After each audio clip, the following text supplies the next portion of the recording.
Peggy 18.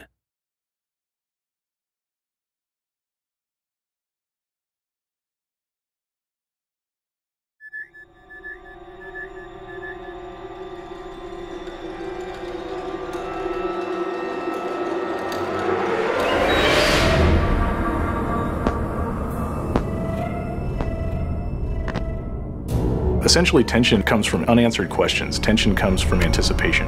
When you're kind of dealing with suspense and horror, you really have to get to know characters and really have time with them to really understand and feel the loss of when they are taken by the aliens. And that really lets us have a lot of different experiences and understanding of how scary these aliens are.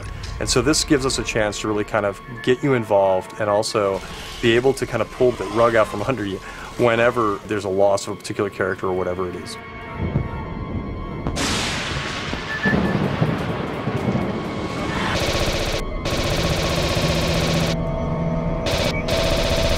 When you can survive an encounter, beat them, man, that's when you feel like a badass.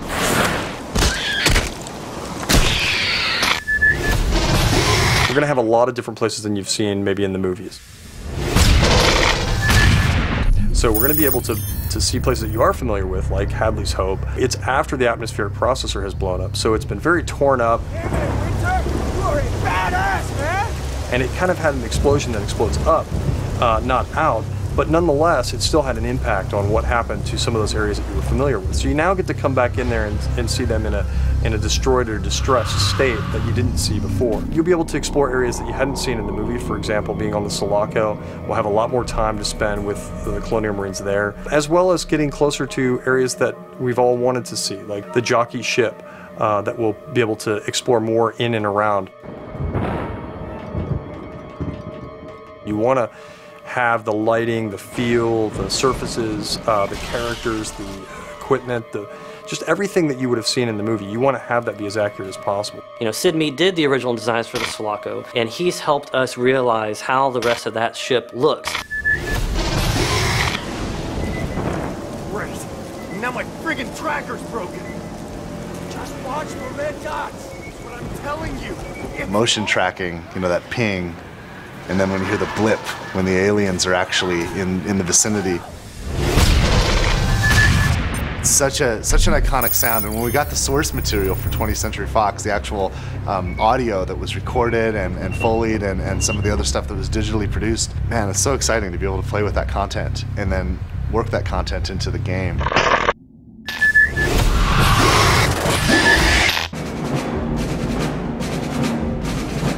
I think that Aliens fans, people who really love this franchise, are going to be really happy with the way in which we brought this forward. It's got a very strong story, it's got great action, it's got an interesting enemy. Fans should be expecting to be scared. They should be expecting to be excited.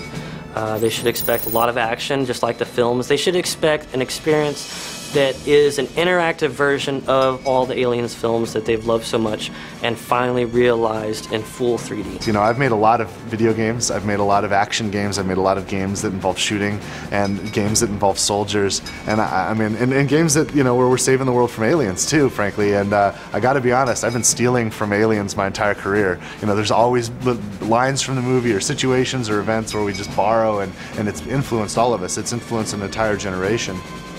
When we get to spend time in the real fiction, in the real canon, it's pretty exciting because we're not borrowing from it, we're building onto it and we're adding to it. So it's just a thrill to be involved.